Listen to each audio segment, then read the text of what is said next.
Assalamualaikum warahmatullahi wabarakatuh. Perkenalkan, nama saya Salsabila Rahayu Safitri dari Aquakultur 1 NPM 20108010004. Di sini saya akan mempresentasikan hasil mind mapping saya selama praktikum planktonologi bersama Kak Tiara. Planktonologi adalah ilmu yang mempelajari tentang plankton.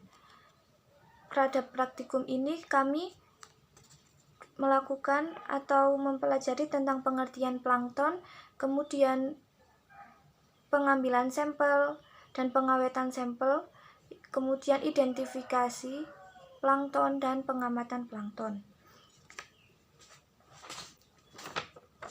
Plankton sendiri telah dikenalkan oleh Victor Hansen pada tahun 1887 Masehi. Plankton sendiri adalah kumpulan organisme yang hidup di air secara mengapung. Ciri-ciri plankton. Plankton adalah dengan ciri-ciri tidak bergerak atau bergerak hanya sedikit dan tidak dapat melawan arus. Kemudian plankton terdiri dari dua, yaitu zooplankton dan fitoplankton. Zooplankton adalah plankton yang mirip dengan hewan. Dia sebagai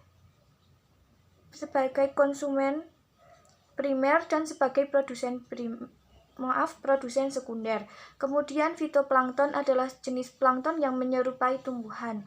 Dia adalah produsen primer karena dapat memasak sendiri dengan hasil fotosintesis. Kemudian manfaat plankton. Plankton dapat digunakan sebagai indikator kesuburan pada suatu perairan sehingga dapat diketahui tingkat produktivitas pada perairan tersebut. Plankton juga dapat menjadi kerugian karena plankton tersebut dapat merusak perairan saat terjadi blooming plankton. Yang kedua adalah pengambilan sampel. Alat yang digunakan dalam pengambilan sampel adalah plankton net. Plankton net sendiri dengan konstruksi cincin yang kemudian tali, kawat, jaring, dan botol. Cincin ini untuk menarik plankton net dan tali untuk menggabungkan cincin dengan jaringnya. Kawat ini adalah sebagai bukaan mulut pada jaring. Jaring untuk menjaring plankton dan ini botol tempat sampel air. Kemudian pengambilan sampel terdiri dari 3 cara, yaitu sampel secara horizontal, secara vertikal, dan secara miring. Pada secara horizontal,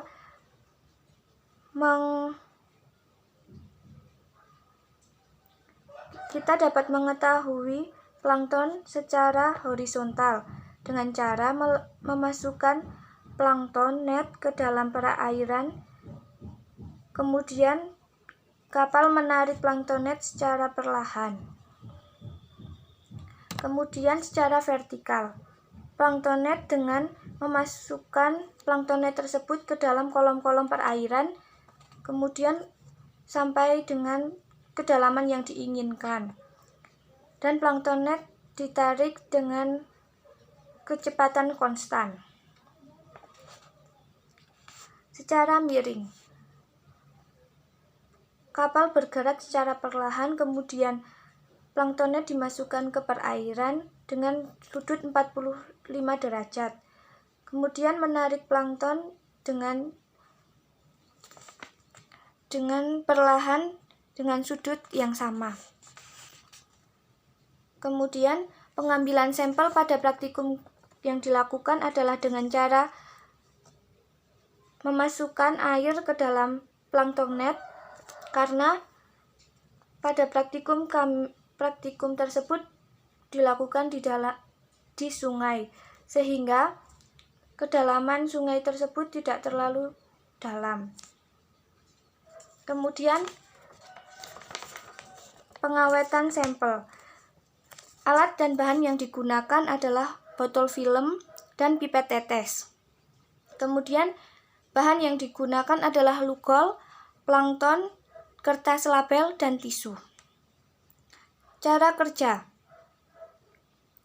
Botol diberi label agar tidak terjadi kesalahan pada sampel. Kemudian memasukkan plankton ke dalam botol.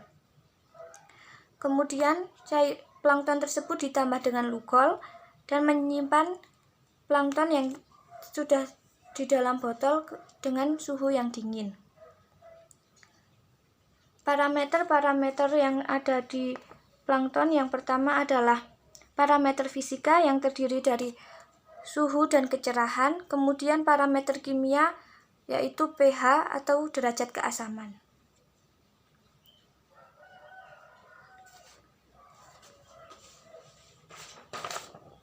Kemudian pengamatan dan identifikasi plankton. Yang pertama adalah pembuatan preparat plankton. Yang pertama dengan cara mengkalibrasi objek gelas dan cover gelas. Yang kedua mengocok sampel yang terdapat dalam botol dan kemudian menutup objek gelas dengan cover gelas dengan sudut kemiringan 40 derajat. Kemudian nomor 2 adalah pengamatan di bawah mikroskop. Cara yang pertama dengan cara meletakkan preparat di meja objek. Kedua, mengatur cahaya dan memilih perbesaran. Kedua, menemukan fokus hingga objek dapat dilihat dengan jelas. Dan yang ketiga, menghitung plankton dengan 5 atau 9 bidang pandang. Yang ketiga, identifikasi plankton. Plankton terdiri dari zooplankton dan fitoplankton. Namun secara makan dibedakan menjadi 3, yaitu saprofit, fitoplankton, dan zooplankton. Saprofit adalah plankton seperti bakteri dan fungi. Kemudian fitoplankton dengan contoh chlorophyta dan zooplankton adalah coelenterata. Identifikasi sendiri menggunakan buku identifikasi dan dilakukan dengan cara dikotomi atau melihat ciri dan karakteristik plankton. Kemudian perhitungan kelimpahan plankton. Perhitungan kelimpahan plankton menggunakan alat yang bernama hymositometer. Yang pertama dengan menyiapkan alat hymositometer.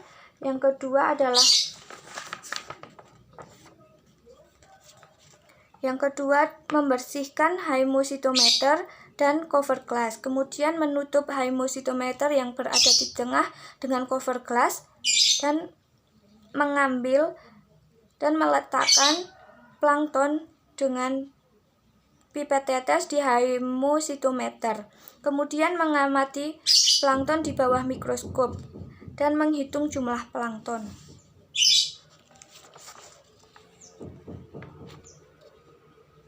Sekian presentasi dari saya. Mohon maaf bila ada kesalahan. Terima kasih. Wassalamualaikum warahmatullahi wabarakatuh.